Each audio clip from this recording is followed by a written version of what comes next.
¿Quién eres? Elena, una criada de la manada Luna Roja. Te me enviaron como un regalo. ¿Un regalo? ¿Sabes lo que? Eres hermosa, pero no necesito a ninguna mujer esta noche. Vete. No, por favor. No puedo dejar que me eches esta noche. Mi hijo está esperando que lo salve. Me suena mucho.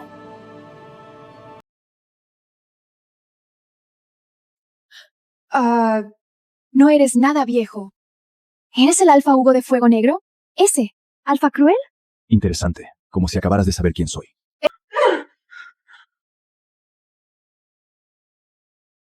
Elena, ¿por qué estás vestida así en la habitación del Alfa Vicente? Puta, ¿estás aquí para seducir al alfa Vicente? Es lo suficientemente mayor para ser tu padre. Pero tú me dijiste que viniera. Dios, me tendiste una trampa.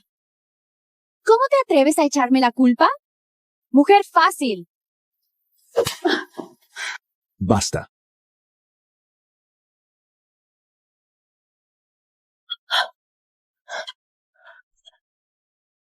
¿Alfa Hugo?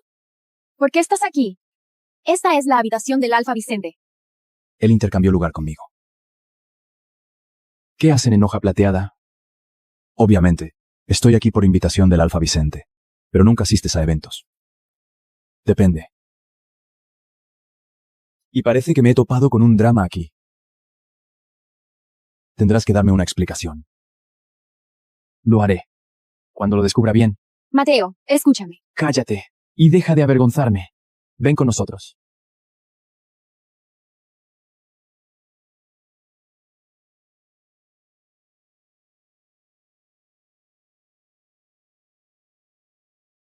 La reunión con el Alfa Vicente es mañana. Bien. Leo. ¿Alguna noticia de la chica de hace 7 años? No, todavía no hay pistas. Deja de buscarla. Creo que ya he encontrado a mi pareja destinada. Mateo. Basta de juegos, Juana. ¿Qué diablos estás tramando? ¿Yo? Esta criada descarada está seduciendo al alfa Hugo. ¿No lo ves? Deja de mentir. Solo estuve en esa habitación porque me amenazaste con mi hijo. ¡Puta! Basta. Por favor, Alfa. Mi hijo está muy enfermo. ¿Podrías pedirle al alfa Vicente que envíe un médico? Me lo prometiste. No seas ridícula. ¿Por qué Mateo le suplica al alfa Vicente por ti? No eres más que una simple criada. Tomás. Pídele al Alfa Vicente un médico en mi nombre. Dios, por eso la trajiste al banquete. Después de 7 años, aunque esta puta dio a luz a un bastardo, todavía la amas. Cállate. Enciérrala en su cuarto hasta que termine el banquete. Sí, Alfa. No puedes hacerme esto. Voy a ver cómo está Lucas.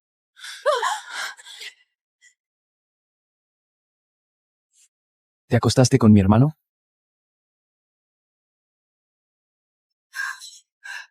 No hice nada con él. Y no es asunto tuyo. Eres mía, Elena. Soy tu Alfa. Te poseo. No pertenezco a nadie. ¿Esa mirada? Elena, dime. ¿Le diste esa misma mirada a ese pillo hace 7 años cuando te acostaste con él? Eres asqueroso. ¿Sabes qué? Si tuviera mi loba y pudiera proteger a Lucas, me iría de Luna Roja. Joder, Elena. Alfa, ya llegó el médico.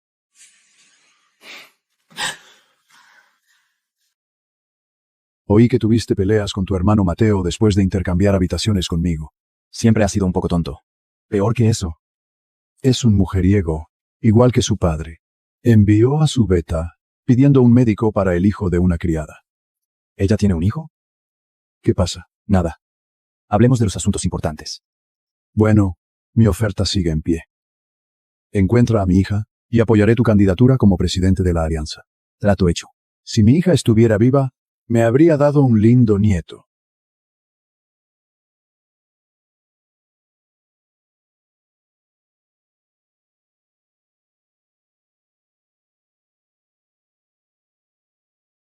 Hoy es la fiesta de compromiso de Alfa, así que estaré ocupada adentro.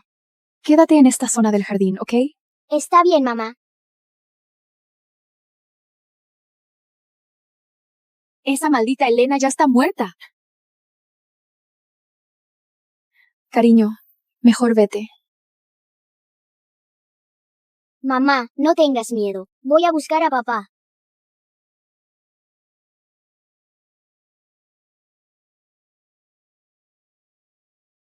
¡Puta! ¿Me rompes el jarrón?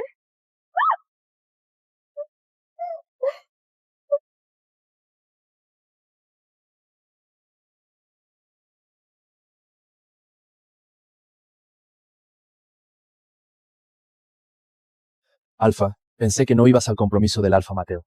¿Qué quieres decir?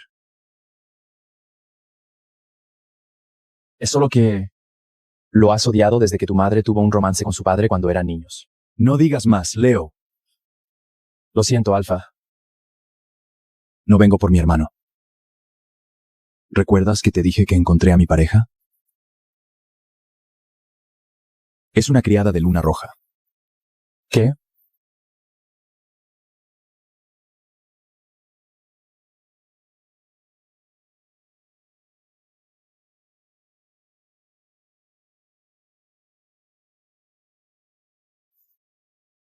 ¡Oh! ¿Papá?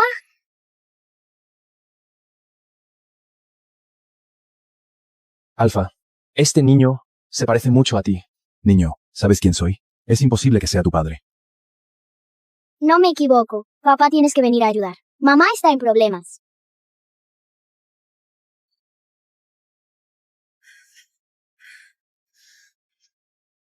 No te rompí el jarrón. ¡Mírate! ¡Me mientes delante de mí! ¡Puta patética! Maldita criada, ¿cómo te atreves? Lograste que Mateo me encerrara por 2 días. Ni siquiera he empezado a ajustar cuentas contigo todavía. Ustedes, hagan que se arrodille. ¿Qué vas a hacer? Obviamente te daré una lección.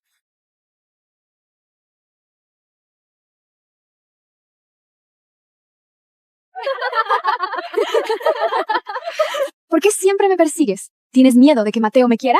Puta descarada. Vamos a ver cuántos hombres puedes seducir después de que te rompa la cara. Aléjate de ella. The wedding, she's not who you think she is. The music cut off. The guests froze in place. Every secret I had hidden since the hotel powder room, since Victoria shoved the gown into my arms, since I raised that poil, since his thumb brushed my cheekbone and his eyes looked as if they had known all along, rose in my chest at once. Dante didn't move. He stood beside me in perfect stillness, facing forward as always, and I couldn't read his face at all. The invitation belonged to my stepsister, and the money I was about to spend was never meant for me. None of it was mine, not the dress, not the identity, not the confidence required to walk into a room full of people who had been born knowing how to be in rooms like this. I told myself it was one night, in and out. No one would look closely enough to see through the mask. I was wrong. He looked, and he saw everything. His name was Dante Romano, chairman, crime lord, the kind of man who fills a room without trying and empties it just as easily. He caught my invitation when I dropped it at the entrance. Large hand, unharried grip, eyes that moved across the pleroma of my mask and found my face beneath it. Before I understood what was happening, he already knew who I was.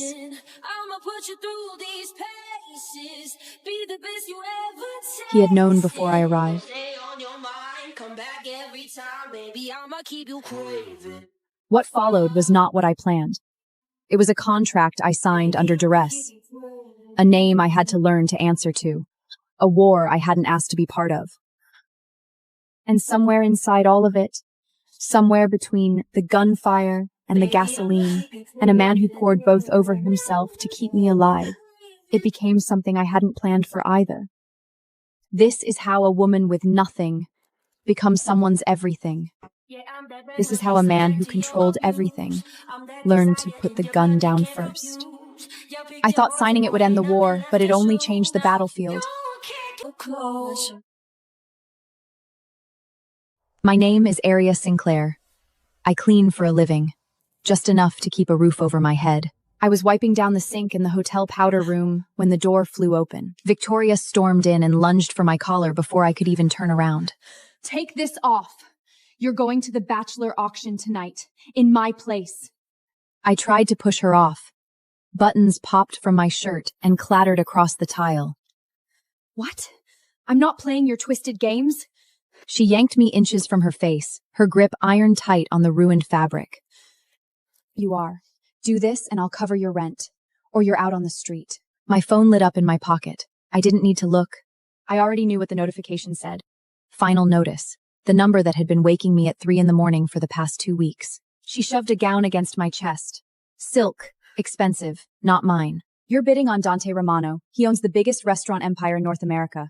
I need his investment, but I'm too busy to go myself. Use my name. Use my card. Don't blow your cover. I looked down at the dress in my arms and felt the weight of having absolutely no other options. Fine. You promise you'll pay my rent? I promise. Hurry up and change. She left. I stepped into the stall and pulled the gown on in the dark, already composing the version of this night I'd tell myself afterwards. It was just one evening, just one bid, just one name that wasn't mine. I'd be home before midnight. No one would ever know. What I didn't know then, what I couldn't have known, was that Victoria had done me one final cruelty before I'd even left the room. Dante is actually a mafia prince from the most dangerous family in the city. I'm not stupid enough to mess with a monster like him. Try not to get yourself killed tonight, stepsister. She never said it to my face, just thought it. I stepped out in the gown, mask in hand, and walked into the hotel ballroom with $50 in my own bank account and $1 million on her card. The ballroom blazed with chandelier light and old money. I found the seat labeled Victoria Sinclair and lowered myself into it, trying not to look like someone who had never sat anywhere this expensive. There was a plate of prime ribeye on the side table, untouched. Like everything else within reach of these women. I picked up the fork without thinking. The steak was perfect. Nobody around me moved. A spotlight hit center stage. The host raised a microphone. Ladies, welcome to the bachelor auction. Let the bidding begin. Our premier bachelor tonight, the prince of the Italian restaurant syndicate, Dante Romano. He walked out like the room had been arranged around him. Jacket over one shoulder, silk shirt open at the collar, completely comfortable under 200 pairs of eyes. I stopped chewing. I recognized him instantly. The man from the entrance. The bidding started fast. 50,000, 100, 300, paddles rising across the room. With the easy confidence of women who spent this kind of money weekly, I gripped mine, without raising it, running the numbers in my head. Victoria's card had a limit. 1 million. A failsafe, she'd said. No one would actually bid that high. For a date. The room was slowing. 2 paddles left, then 1. A woman in the front row. Cold-eyed, perfectly still. I raised mine. $1 million. Silence crashed over the ballroom. Every head turned. My cheeks went crimson. Sold to Miss Victoria Sinclair. I exhaled. On stage, Dante Romano was looking straight at me. Not at the crowd, not at the host, at me. With the dark, amused expression of someone who had just gotten exactly what he came for. Rent covered, I told myself. That's all this was. He stepped off the stage and started walking in my direction. A staff member guided me backstage with a bright, practiced smile, the winner's suite, she called it. Private, champagne, a chance to meet your bachelor. The suite was dim. Dante was already inside. He leaned against the desk with a dead cigar crushed in the ashtray beside him, watching me cross the threshold. The way someone watches a door they've been waiting to open. He pushed off and started toward me, slow, deliberate, step by step. Impressive, Mrs. Victoria. $1 million just to date me? I kept backing up, until my shoulder blades hit the cold wall. He kept coming, until his arm slammed against the wall beside my head, trapping me in his shadow. I had no idea you were so eager to have me. Well, you're very attractive. That was the only truth I told for tonight. He reached for my mask. I clamped both hands over it. Don't touch it! You dropped $1 million to own me. Don't I get to see my buyer? He seized both my wrists in one hand and pinned them above my head. The mask hit the floor. He looked down at my face, and I looked up at his. And neither of us moved. I braced for recognition, for something in his expression to shift into understanding that I was not who the invitation said I was. Nothing shifted. Don't hide yourself. Unless you have something else to hide, Mrs. Victoria. The relief hit me so hard my knees went weak. He didn't know what Victoria looked like. I could keep pretending. His eyes narrowed, calculating, amused. Cat got your tongue? Or are you lying to me? No. That sounded like a question. He noticed. For it, I couldn't explain why, when the door burst open. Sir, the car is ready. I ripped my hands back. Dante shot Sam a lethal look. Sam's mouth snapped shut. I have somewhere to be. I have to go. I grabbed my gown and bolted. He didn't stop me. That was what I kept turning over on the way home, that he'd let me walk straight out of that suite, without a word. Not because he'd lost interest. Because he didn't need to hold me there. He already had what he came for. I just didn't know what that was yet. The thought sat cold on the back of my neck the whole way to my apartment. I told myself I was being paranoid. I told myself that all the way to my door, my pulse still high, the name on the auction receipt, Victoria Stinclair, starting to feel like something I'd tied around my own neck. Victoria called the next morning. Did you win the bid for Dante? How was he? I pressed a hand to my cheek. My skin still felt warm where he'd touched it. I did what you asked. Now pay my rent. Not yet. You still have to go on the actual date and report back. No date, no rent. She hung up. I stared at the dead phone on the sidewalk, furious, and then a Rolls-Royce Phantom glided to a stop 6 inches from my sneakers. The back Dante stepped out and across the distance in 2 long strides and stopped directly in front of me. I'm taking you on our $1 million date. Sign this. He handed me a folder. I opened it. A marriage contract. A marriage contract? Are you insane? I'm not marrying you. We just met. You don't even know me. He yanked me by the waist, slamming my back against the Rolls-Royce door. His hand closed around both my wrists and pinned them against the hood. He leaned in until his lips were at my ear. I know everything about you. No, you don't. I know you want me so fucking bad. I bet you rub yourself alone at night, wishing it was my fingers inside you. The slap cracked out before I had a conscious thought. His head snapped to the side. I felt the sting across my entire palm. I stared at him. He turned back slowly, touched his cheek with the back of one finger, and looked at me with something that was almost appreciation. I will never marry a man who humiliates me like this. I bolted down the sidewalk and didn't look back. Behind me, I heard Sam's voice, then Dante's, quiet and unhurried. Destroy her home. Make sure she has nowhere to go, except to me. I turned the corner to my street and stopped. Where my building had stood, there was nothing but a mountain of dust and broken concrete. Rebar jutted out at angles. Insulation spilled into the gutter. One of my neighbors sat on the curb holding a plastic bag with everything she'd saved. My landlord stepped out from behind the rubble. 2 men flanked him, the kind with faces that had stopped caring about outcomes a long time ago.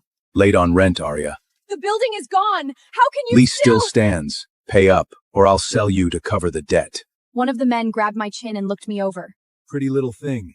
She'll fetch a high price. I twisted away and ran. They caught me in 3 steps, arms clamped around mine, a hand over my mouth. I kicked and screamed into his palm. A Rolls-Royce Phantom hit the corner of the street hard enough to send the landlord scrambling backward. The door flew open. Dante stepped out in a long, dark coat, drew a handgun from inside it, and leveled it at the 3 men without breaking stride. No one touches my wife. The goons dropped to their knees. The landlord followed. Mr. Dante Romano, the Mafia Prince, we didn't know she was yours. I looked at Dante across the rubble, in my work uniform covered in concrete dust, and understood with horrible clarity that this was where he had been leading me all along. Every door he had quietly closed. This exact street corner. This exact moment, nowhere left to go. He had engineered every inch of it. Dante stepped forward and stomped down on one of the goons' legs. The man screamed. The other went rigid. The landlord pressed his forehead to the broken pavement, shaking. Please, Mr. Romano, have mercy. I'll never touch her again, I swear. Dante kicked him hard in the chest, sent him sprawling, and raised the gun. You touched my wife. You're already dead. Then he turned and held the gun out to me. I don't... He yanked me flush against his chest. His free hand slid up and covered my eyes. The world went black. His lips were at my hair.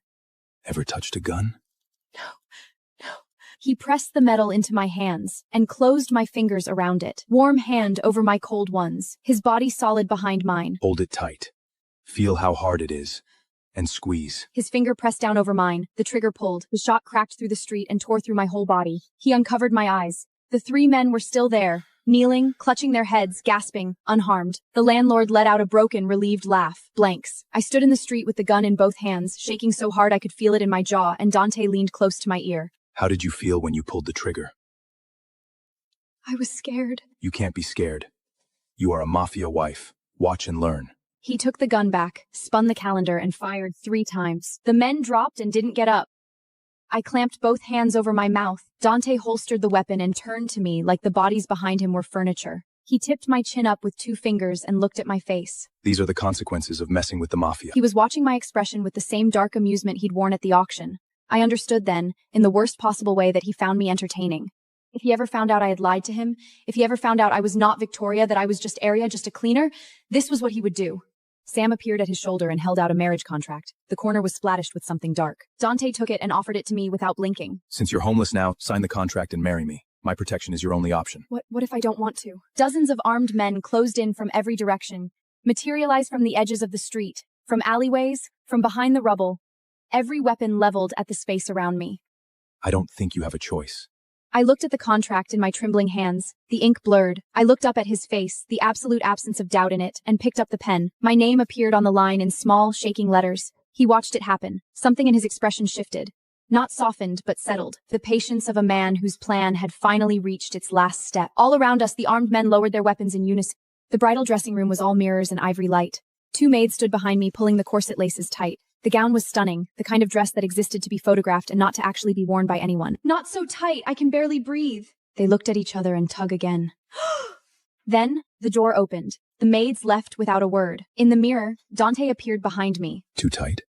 He took the laces from where the maids had dropped them, slipped his fingers underneath, and pulled back. The corset came apart in one clean motion. The bodice slacked and dropped, and I grabbed for it with both hands, spinning halfway around. He was already there, arms circling my waist from behind, his chest plush against my bare back, lips at my ear. I'll be your husband.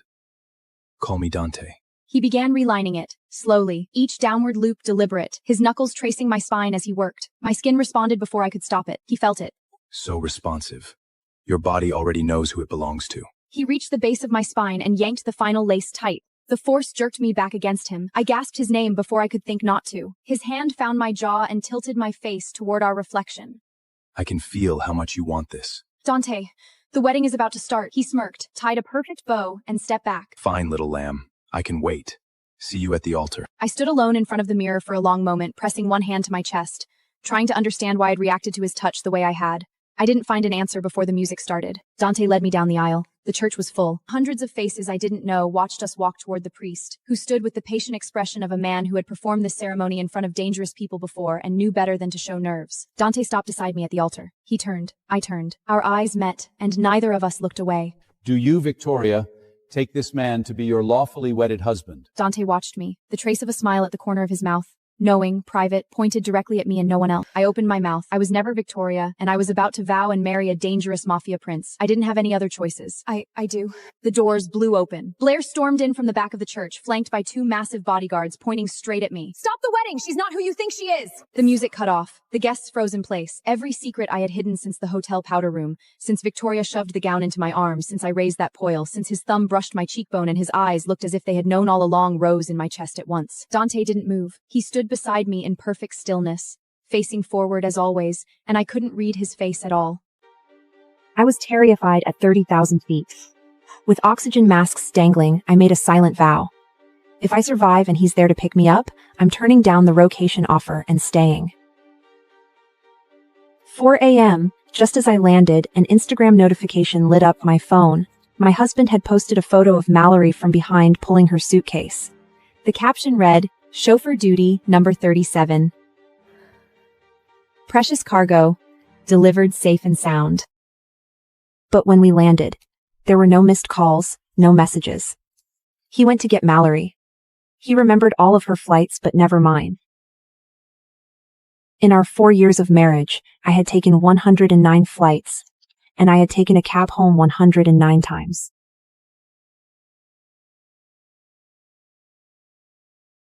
The worst was a stormy night when a fake rideshare driver wouldn't let go of my suitcase. I hid in the terminal bathroom for half an hour before I finally get an Uber.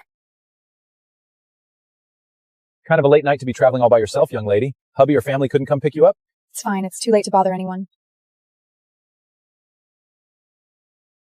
Yes, never again. My relocation application had been approved and the divorce papers were signed. This was the last time I would ever land for him. Mrs. Prescott, your husband got in maybe half an hour ago. Long night for both of you, huh? The neighborhood security guard scanned me through the gate, and I just nodded without saying a word. The elevator took me to the 12th floor. I inserted the key into the lock. The door opened from the inside. Ethan was standing in the entryway, holding a glass of water, his hair completely messy. Oh, you're back? Thought I heard the elevator. Yeah. When'd you land? 4 a.m. Wait, that early? I thought you'd be home tomorrow.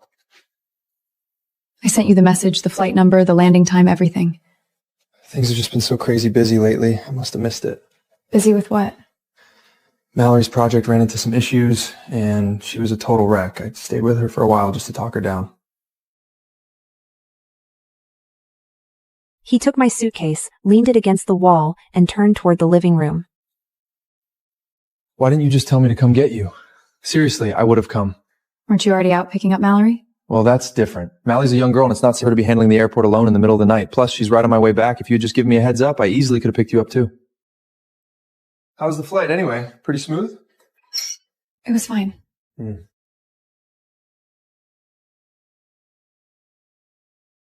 I walked into the bathroom to wash my hands. On the counter sat a tube of lipstick. A dusty pink, not my shade. Next to it was an unopened pack of cotton pads and a small bottle of makeup remover. Ethan, whose lipstick is this on the counter? Oh, that's Mallory's. She forgot it the last time she came over for dinner. Does she come over a lot? I mean, not that much. Maybe 2 or 3 times a week. When you're away on a trip, she usually drops by to help me tidy up the place, cook a meal, stuff like that. 2 or 3 times a week. My trips usually lasted 5 to 7 days, which meant that whenever I wasn't home, Mallory was practically here every single day. Does she have a key to our place? Yeah, I had a spare made for her. Just in case something happens while you're traveling, someone needs to be able to get into the apartment. Why didn't you bother to mention that to me? What's there to talk about? It's Mallory. She's not some stranger. He said Mallory wasn't a stranger. Then what was I? I dried my hands and walked into the living room. His phone lit up on the coffee table. He picked it up and glanced at the screen. Never start drama. It's not that I didn't want to blow up at him, it's just that making a scene wasn't going to fix anything. Mallory's asking if I can take her to her physical tomorrow. She's terrified about her getting blood drawn. Go. Wait, you don't mind? Why would I mind her? Good. I knew you'd be cool about it. Mallory always says you have the best temper, that you never start drama. He would just call me petty, tell me Mallory was just a friend, and say I was being completely unreasonable.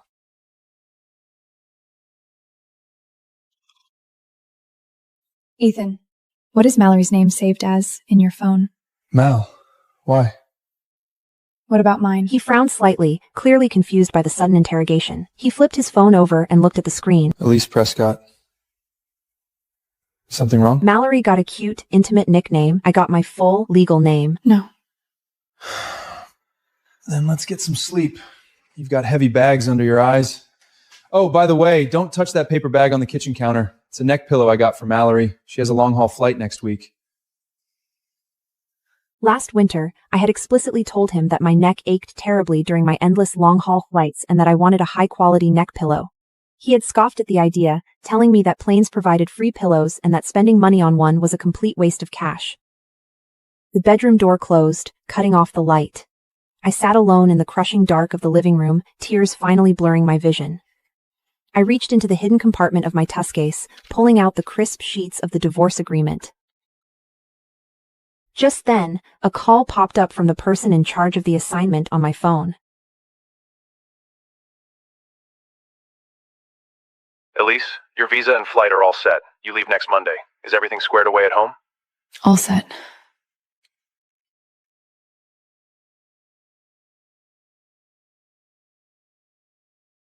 Hey, I need to hit the hospital today. Can you drive me? The hospital? What's wrong? My ears are messing with me. Ever since the cabin pressure changed on my last flight, my left ear won't stop ringing. Is it bad? I don't know, I need to get it checked out. Okay, I'll drive you. What time is your appointment? 10. Perfect. I'll head over to Mally's place first to grab a package for her, and I'll be back to pick you up at 9:30. Can you just drop me off first? The delivery guy left a huge box down in her apartment's underground garage. The garage lights are super dim at night, and she's way too scared to go down there and drag it up by herself. Why can't she go during the day? Because she works during the day.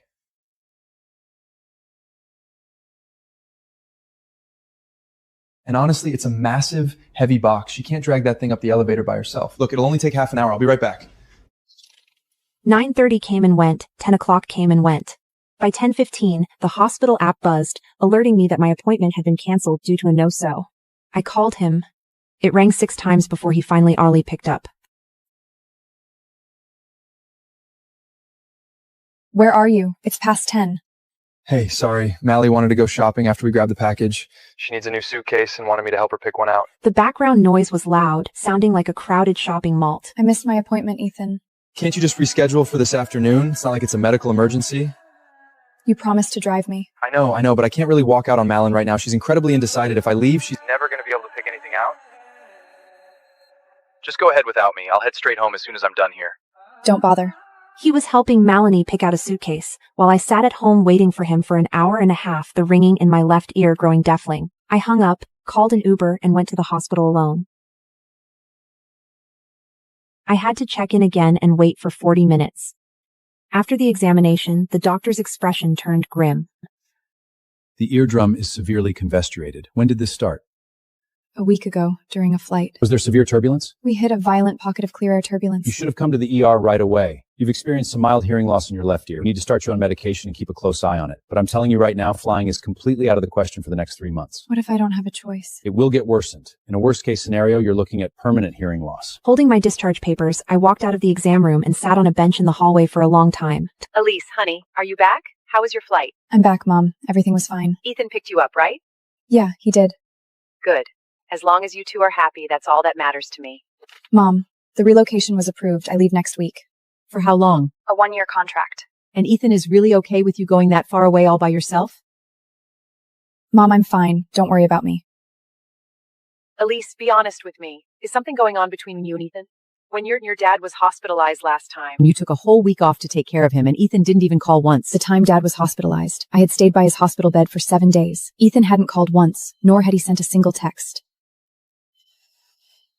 Hey, Mallory has a terrible cold. I'm at her place making her some ginger soup. My dad is in the hospital. Oh, is it serious? You should probably stay a few more days then. I've got things covered at home. He had things covered at home, with Mallory. Mom, I'm really fine. I hung up. At 3 p.m, a text from Ethan flashed on my screen. I stared at the words. Only after he had spent his entire morning catering to Mallory's whims, trailing behind her through department stores, pick out a damn suitcase, did he finally remember to ask about his own wife. Nothing major, just need to rest. Good to hear. I'll make dinner tonight. What are you in the mood for?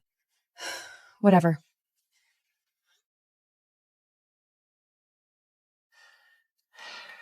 Of course, it was always a package deal, wasn't it? Even a simple dinner at home had to involve her. He couldn't even offer to feed his sick wife without inviting his best friend to play house. I didn't bother replying. I put my phone in my pocket, took a deep, steadying breath, and dialed another number. Hey, Mr. Vance? About my flight next Monday, is there any way we can move it up to Saturday? Earlier. Sure, we can do that. Are you sure? I was terrified that if he threw me even a shred of kindness, I would hesitate, falter, and unpack my bags all over again. It was just like every single time I landed at that wretched airport. I would always linger an extra pathetic minute at the arrivals gate, scanning the crowd, drowning in a desperate, foolish hope. What if he actually shows up this time? But he never did. And he never would. I'm certain. Hey, Elise, I'm here. Mallory stood at the door, holding a bag of groceries, beaming with a wide smile. Ethan followed closely behind, carrying another bag for her. Mallory said she's taking over the kitchen tonight. You just kick back and relax. I sat on the couch, watching Mallory walk into the kitchen. Elise, did you move the olive oil? It used to be on the second shelf on the left. I reorganized everything last week. Found it. Ethan, can you get the cast iron skillet down for me? Ethan immediately hurried in and laved the heavy pot down from the top cabinet. The two of them moved in perfect synchronization in my kitchen, looking like a couple who had been together for decades. Sitting in the living room, I felt entirely like a house guest. Elise, don't sit all the way over there. Come talk to us. Ethan said your ears are bothering you. Is it bad? No, it's fine. I honestly don't know how you survive flying so much. I could never. Every time I fly, my anxiety goes completely through the roof. Like if I don't have someone waiting for me at arrivals, I literally lose my mind. And that was why Ethan had gone 37 times. Elisa, do you always just go to the airport by yourself when you travel? Ethan doesn't drive you? Oh, she's fine on her own. She's way more independent than you. She doesn't need anyone babying her. It wasn't that I didn't need anyone to care. It was that even when I did, no one was listening. Well, that's true. Aleen's really is a superwoman. Unlike me, I honestly don't know how I'd survive without Ethan. Dinner was served, beautifully presented and smelling delicious. Ethan, try the ribs. I made them exactly how you like them, with that extra sweet BBU glaze. So good. Seriously, look at Mally's cooking. If you had half her skills in the kitchen, I wouldn't be stuck eating takeout every single day. He was openly criticizing my cooking right in front of Mallory. While I was away running myself ratty for clients, he was at home enjoying Mallory's home-cooked meals. And now that I was back, I was being compared to her. My bad. Oh, Elise, don't listen to him. Ethan just doesn't have a filter. Midway through the meal, Mallory pulled out her phone to show me something. Elisa, look. Ethan and I share our live location so he can always keep an eye on me. One time my flight was delayed and he noticed my dot hadn't moved, so he called me out of the blue just to check on me. The screen was a map interface. Their two profile icons overlapped perfectly. She shared live locations with my husband. Meanwhile, I had sent him my flight information, and he hadn't even bothered to look at it. Elise, do you want to join our circle too? No, thanks. She doesn't need to. She takes perfectly good care of herself. Mallory excused herself to use the restroom. When she returned, she was holding something in her hand. It was a silver bracelet with a tiny airplane charm dangling from it. Ethan, look what I found in the bathroom cabinet. It's so pretty. I recognized that bracelet imminently. It was the first anniversary gift I had given to Ethan. I had designed the airplane charm myself. Its meaning was, with every takeoff, you'll be waiting for my landing. He had worn it for 3 months before taking it off, claiming it was annoying to wear in the shower. Oh, just an old bracelet. It's not worth anything. If you like it, go ahead and keep it. He gave away our anniversary gift to Mallory. Elaine, do you mind? With every takeoff, you'll be waiting for my landing. How utterly pathetic. I don't mind. Keep it. Ethan, time to wake up. Saturday morning at 6 o'clock, I set breakfast on the table. White toast, 2 over-easy eggs, the cheap drip coffee he liked better than the expensive one I had bought him for Christmas. He walked out, rubbing his eyes, and sat down to eat. Why are you up so early today? Couldn't sleep. Mallory texted me last night. She wants to throw a birthday party for me next month. What do you think? His birthday was on the 15th of next month. Last year on his birthday, I had rushed back from a business trip with a cake in hand, only to open the door and find that Mallory had already decorated the place with balloons. Mallory already bought one. Just put yours in the fridge. Seeing the cake in my hands, he had said, Mallory already bought one. Just put yours in the fridge. That cake sat in the fridge for 3 days before I finally threw it in the trash. Do whatever you want. All right, I'll talk it over with Mallory then. Oh, by the way, she asked me to drive her new car to the dealership for its first maintenance check today. I might be back a bit late this afternoon. Okay. Wow, why are you being so easygoing today? I'm always easy, Gannon. He smiled, thinking nothing of it, and went back to eating his toast. Ethan. Yeah? If one day I suddenly wasn't around anymore, would you miss me? His fork froze over the egg. What kind of question is that? Just asking. Where else would you go? Stop letting your mind wander. He stood up and put his plate in the sink. I'm heading out. I'll be back right after I help Mallory with her car. He changed his trousers and grabbed his keys. Ethan. What now? Can you please stay home today? Just today. He frowned. Elise, I already made plans with Mallory. I can't just flank on her. Do you actually have something going on? I want you to stay. I want you to sit with me for just one afternoon. I want to tell you that my plane almost crashed and that my ear might never fully recover. I want to tell you that this is the last time we will ever talk face to face. It's nothing. Go ahead. All right, see you later. The front door clicked shut. After the distant chime of the elevator echoed away, the entire apartment fell into absolute silence. I stood up and began to pack. I didn't have many belongings in the closet. Everything fit into just 2 suitcases. On the bathroomer, only his things and Mallory's ripstick remained. I left the row of strawberry yogurts in the fridge untouched. I picked up the framed wedding photo on the bookshelf, looked at it for a moment, and then placed it back down, face down against the shelf.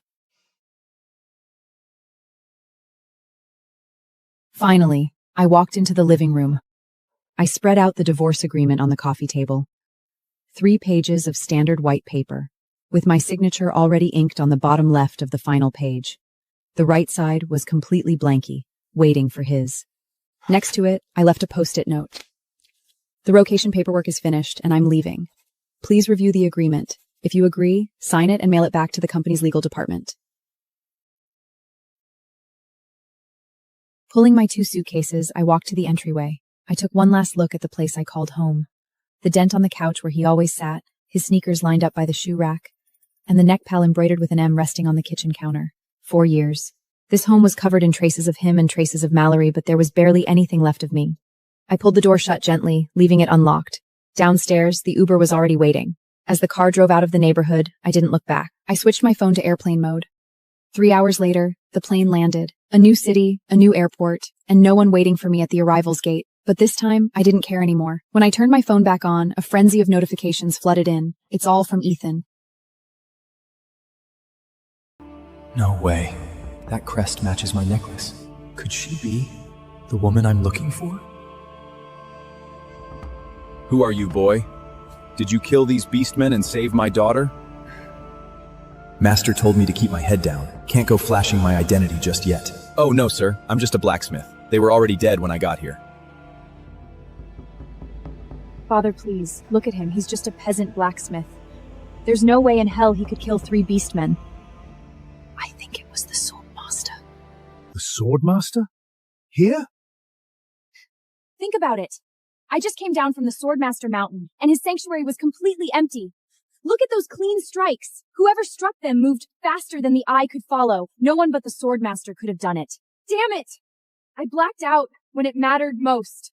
If I'd found the Swordmaster and convinced him to stay, we wouldn't have to worry about the beastmen at our gates. Grace is right. This kid doesn't even have a sword on him. No way he's some master swordsman. I'm clearly overthinking this. Listen, kid. You watched over my daughter, so I suppose you've done a Arundel a service. Name your price. Whatever it is, I can make it happen for you. Just help me find my fiancé. How do you have that exact same pendant?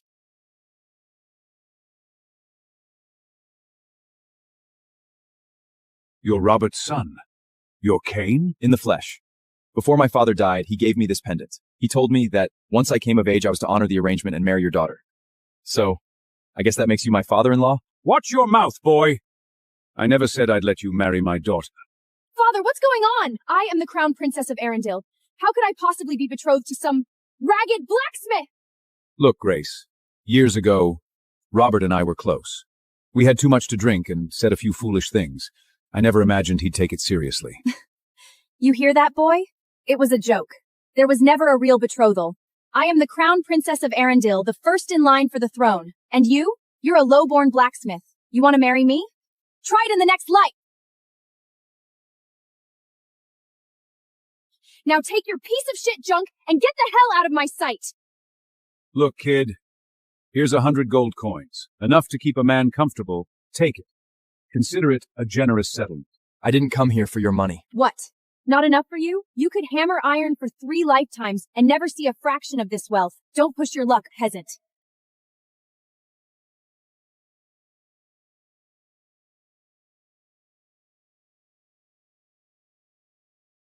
You said the betrothal was nothing but a drunken joke. Then how do you explain this? Years ago, when you were begging my father to help you claim the crown, you were on your goddamn knees, pleading with him for this marriage alliance.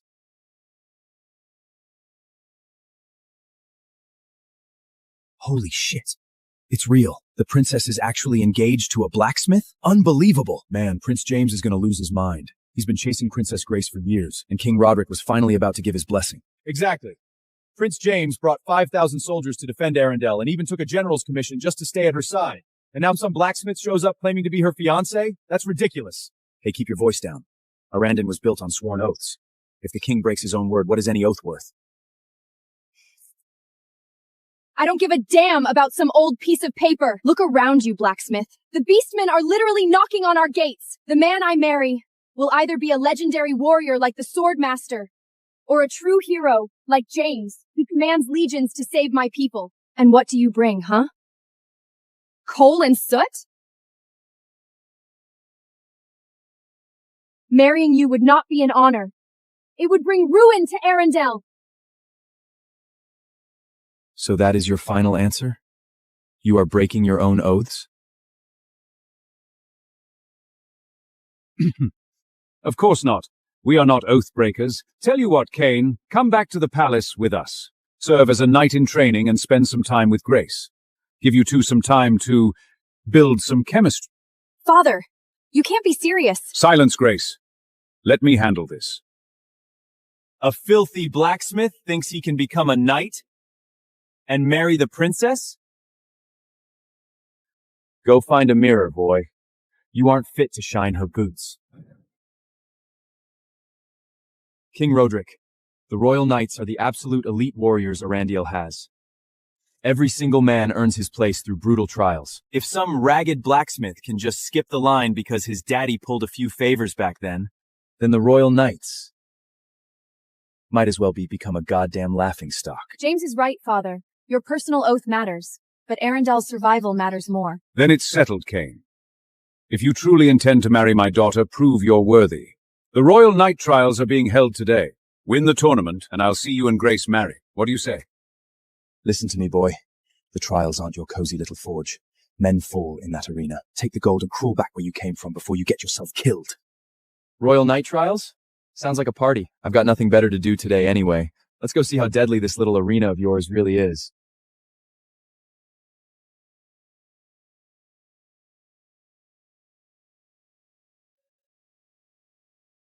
Rules are simple.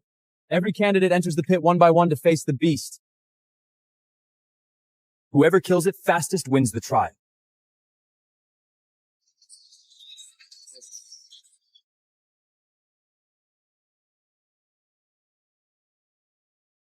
Impressive. That's our strongest candidate today. He might actually break the record you set at 20. What was it again, James?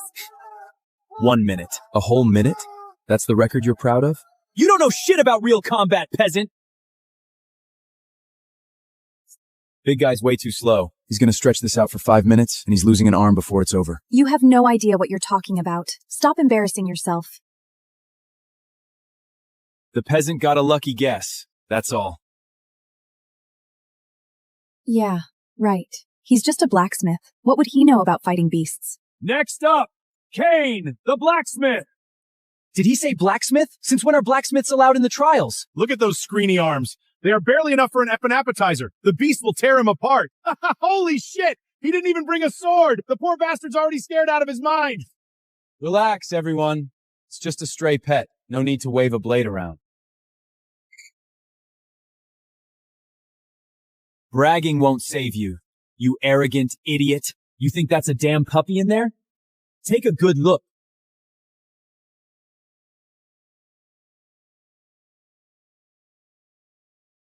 It took 500 elite soldiers to pull that 3-headed hound out of the deepest hell of the Darkwood. Now let's see you talk your way out of this one, blacksmith. You gonna hammer it out with your bare hands, or let it burn you to ash? Hey, blacksmith! Enough with the bravado! This isn't worth risking yourself for! Get out of the pit right now! Oh, come on, Your Highness. It's his choice. Give him a chance. If he wants to be your knight and your fiancé, he needs to survive the toughest trial. Otherwise, he's just a joke. Enough talking. Open the cage. I'm starving, and I'd like to get some dinner when this is over. Arrogant fool! Open the cage!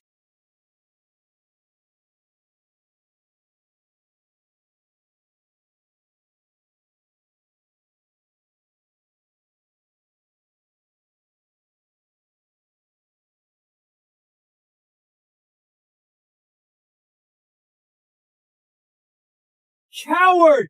Is dodging all you can do down there? Stand your ground like a man! Those movements. His pacing is flawless. He's stepping exactly into the beast's blind spots before the strike even lands. Is he really just a blacksmith? Run, you reckless fool!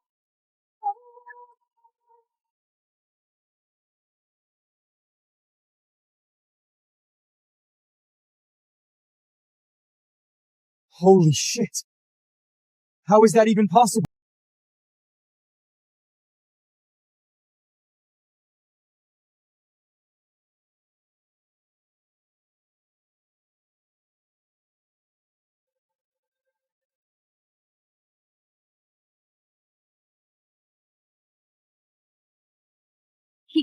He just killed a 3-headed hound with one finger? Impossible! No damn way! He must have planted something on the beast and triggered it when he touched it! So that's what happened. I knew a blacksmith couldn't be that powerful. The night trials are about real and honest skill. We don't tolerate cheap tricks in this pit. Cheap tricks? To kill that little thing? Man, you people really haven't seen much, have you? Guards! Throw him out!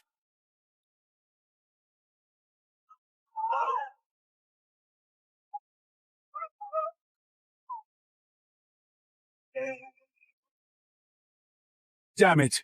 War horns! The beastmen are attacking!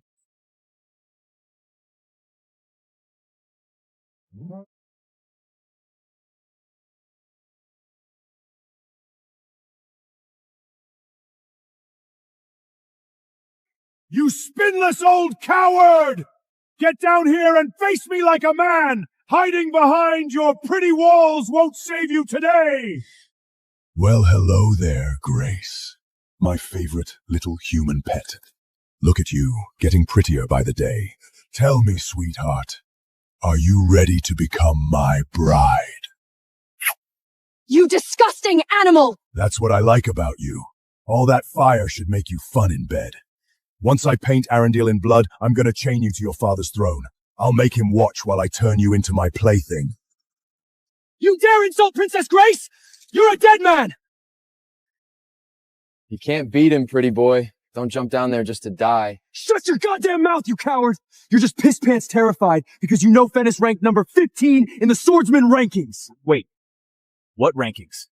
What the hell are you talking about? You might be shaking in your boots, but I'm not! Watch me! I'm gonna chop his goddamn head off and kick it across the battlefield!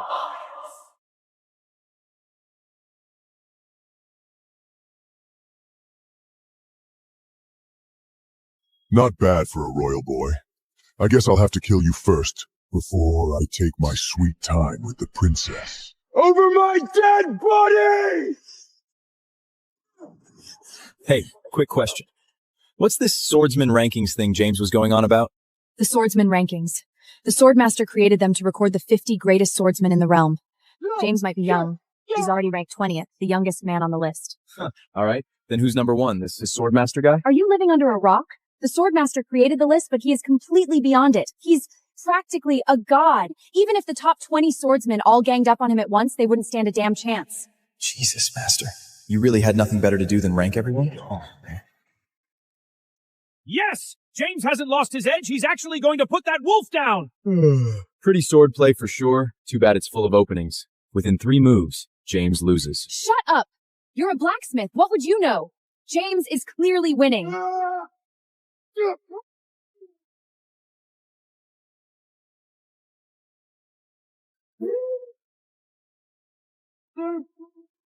Oh, shit.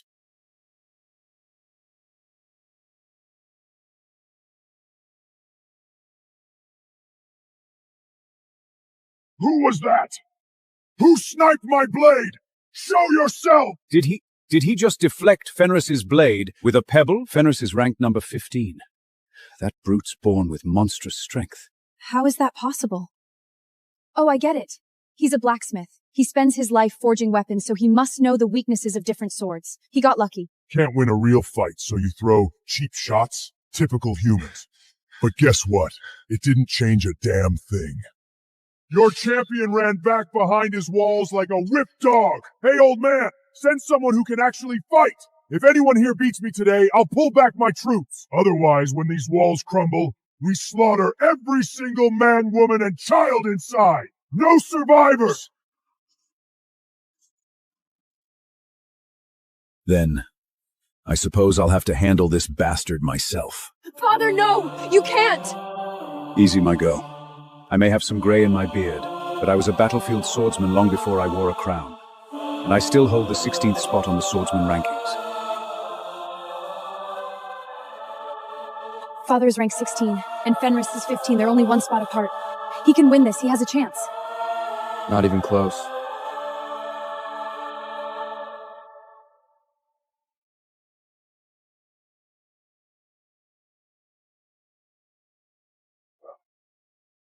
That all you've got, old man? Did you forget to eat breakfast or something?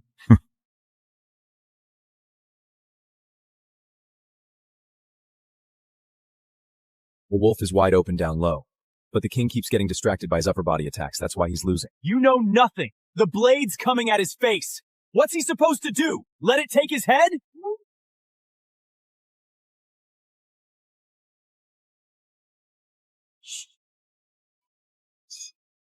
Kane is right. Fenris's right leg is the opening.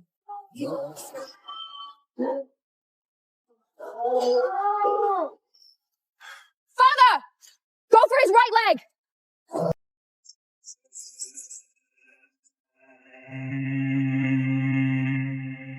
Brother, you're here! My brother is ranked 12 in the entire realm. He was personally guided by the legendary swordmaster himself. His swordmanship is God's deed. You are all fucking dead! Wait, what? Guided by the swordmaster? Since when did I train that oversized cat? Useless garbage!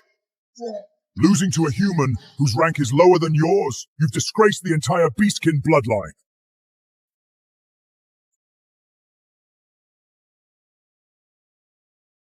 Roderick, surrender Arundel and crawl away alive, or I'll take it over your corpse. Choose. But as long as I still breathe, you will never take Arundel from me. For Arundel! Stubborn fool.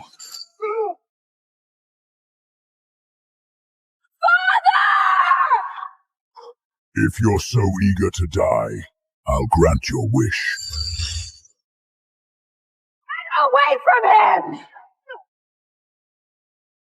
Pretty little thing, aren't you? Get your filthy hands off me. Oh, I don't think I will. I'm taking you back with me. The entire world will watch the crown princess of Arundel become our plaything.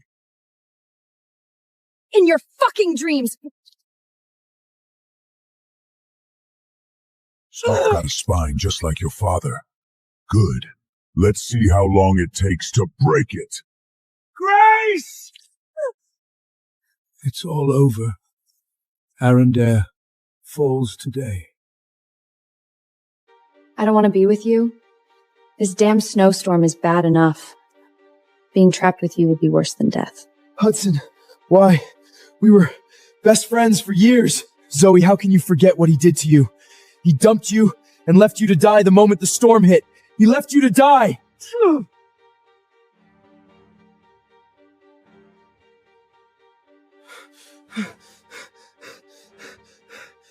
I saved you, kept you alive. How the hell are you back in his arms? It was all a setup.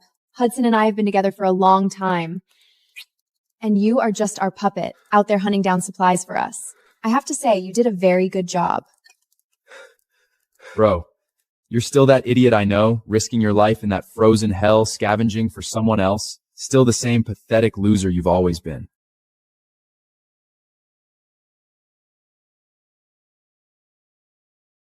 Now that your house and stockpile are enough for Zoe and me to survive, you are useless now. Come on, Hud, just throw him out. Let him freeze in the snow. We aren't done yet. Hold on, look at him. He's got plenty of meat, then that planned for a couple of decent meals. Let me carve him up first. I've got a feeling he'll taste just fine. Your house, your supplies, your woman, even your body. It's all mine. Farewell, my friend. Son, where am I? Didn't I just...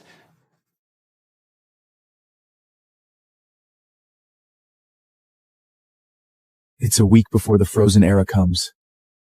I'm back. Watching them suffer in the ice. Thank God Grandpa built a massive nuclear bunker during the Cold War. It runs about 200 feet deep, with nearly a dozen levels stacked like a buried skyscraper. It's big enough to store goods to keep me alive for decades. Food, water, fuel, backup power. And this house itself needs a complete renovation to make it 100% secure.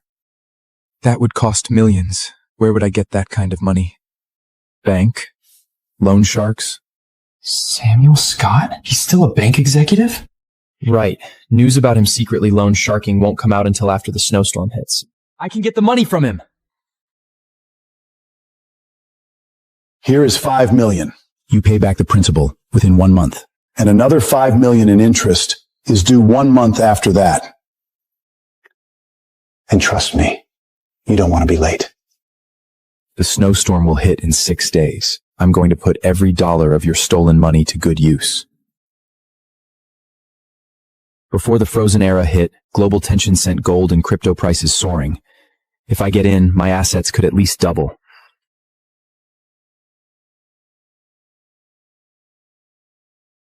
Now, I am rich. That should cover everything. Now, time for a shopping spree.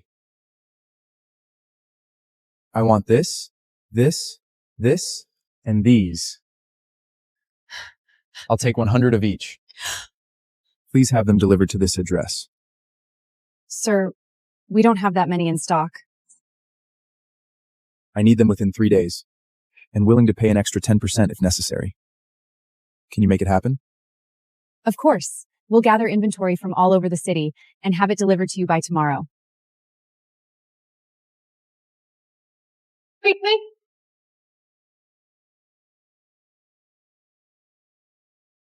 Supplies will be worth enough for me to buy the whole country. By then, I won't just be rich. I'll rule that frozen world.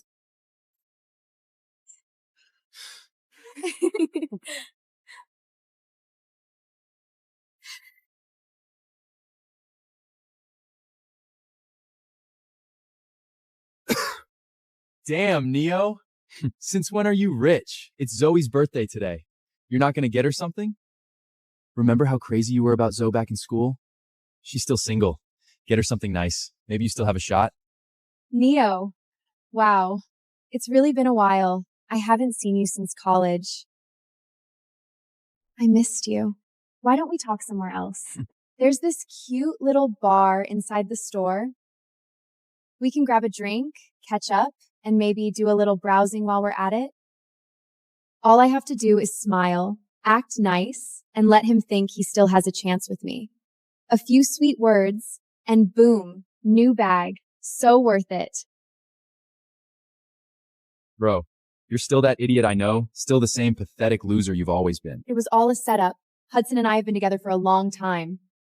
They're still using the same old trick, pretending she's single, just to keep me on the hook and paying for everything.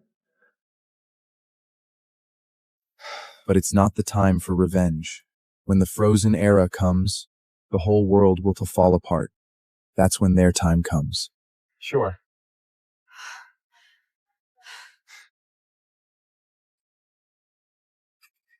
Here, a bag of coal. This is going to be the most valuable gift you get all year. You're welcome. And I don't have time for your party. Sorry. Bro, we've known each other since we were kids, but I still don't get this joke of yours. That's fucking coal. What's with this garbage? You just dropped all that money on supplies, but buying me a decent bag is suddenly too much? Trust me, when things get bad, this won't be garbage. It's the most valuable thing in the world. And those? Soon they won't be worth a dime. These things won't even burn. You seriously need help? You fucking pathetic loser! Forget him, let's go. No broke loser could afford something like this. I need to learn more about this guy.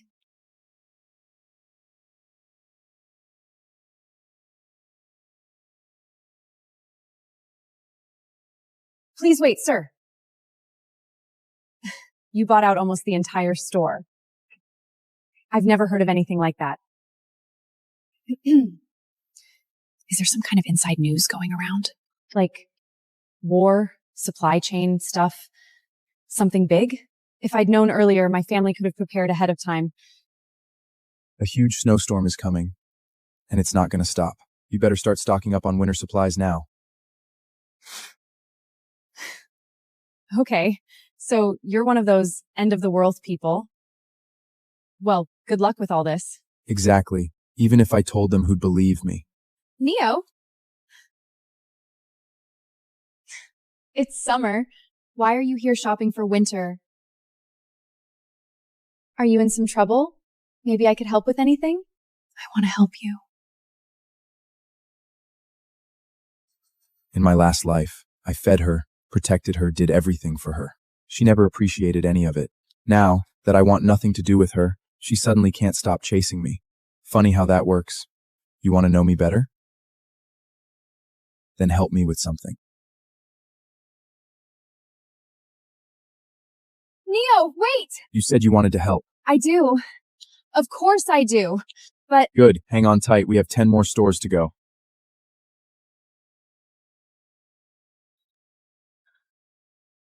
I seriously can't carry any more stuff. Neo, not very gentleman of you. You owe me one. A bag would go a long way. Ella?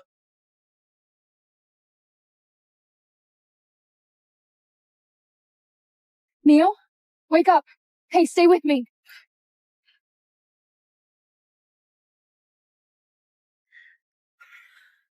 Ella, what are you doing? I'm a doctor. Remember? Your body temperature's dropping. If we don't warm you up immediately, you could die. This is the quickest way. Honestly, something classic would probably suit me best.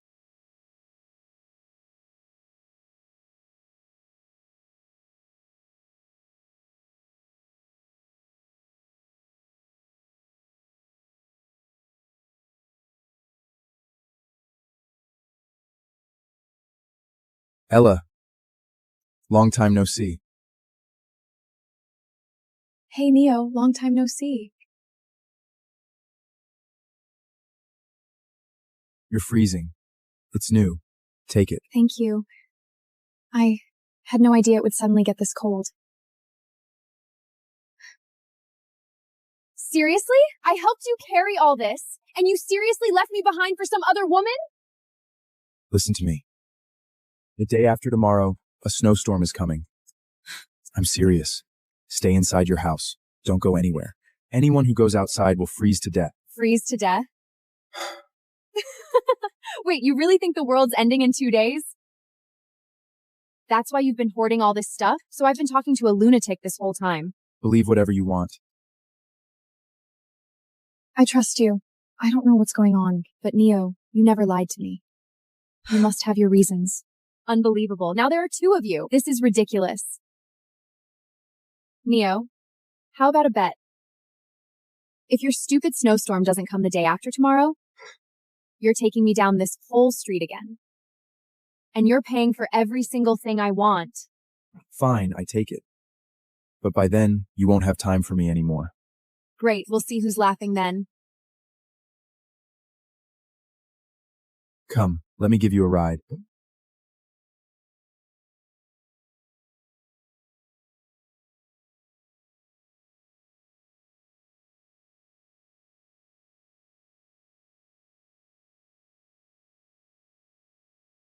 Identity confirmed.